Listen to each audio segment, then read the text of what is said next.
Have you ever felt that burning rage, ready to explode at any moment? Well, stick around, because this ancient Buddhist tale could be the key to unlocking a calmer, happier you. Let's start with a question. What if I told you that anger is like holding a hot coal, intending to throw it at someone else?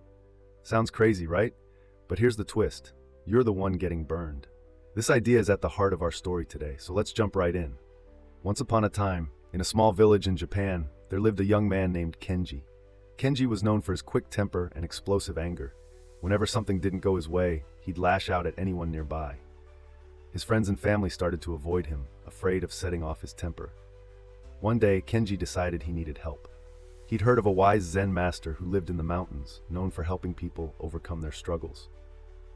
So, Kenji packed his bags and set out on a journey to find this master. After days of traveling, Kenji finally reached the master's humble home. The old man welcomed him with a warm smile and asked, "What brings you here, young one?"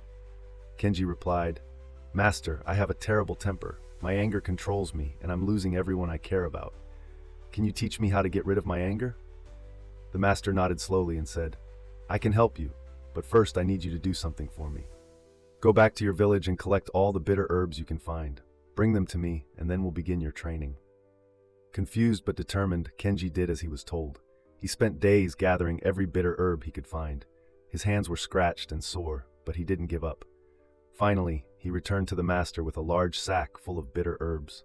The master looked at the sack and smiled. "Good," he said. "Now, I want you to go to every person in your village who has ever made you angry.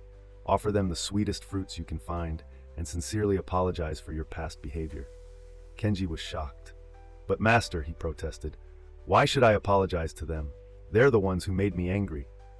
The master replied calmly, "Kenji, anger is like those bitter herbs you collected. It may seem useful at the moment, but it only brings bitterness to your life. By offering sweet fruits and apologizing, you're not just healing your relationships, you're healing yourself." Reluctantly, Kenji agreed. He returned to his village and started his task. At first, it was incredibly difficult.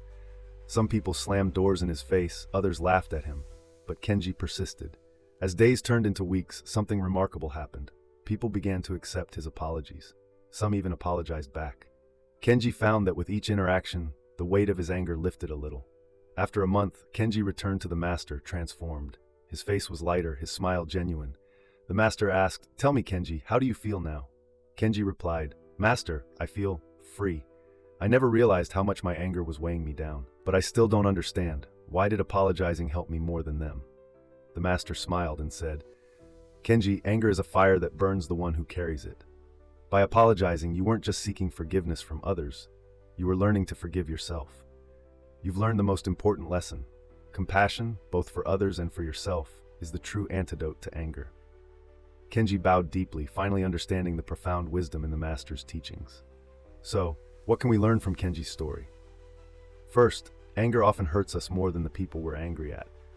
It's like that hot coal we mentioned earlier. The longer we hold on to it, the more it burns us.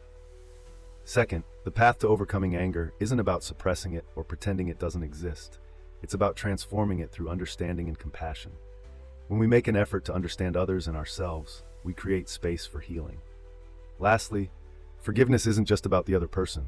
It's a gift we give ourselves. By letting go of anger and resentment, we free ourselves from their toxic effects.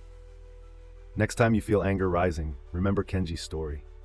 If you found this story helpful, don't forget to hit that subscribe button and join us on Journey to Serenity.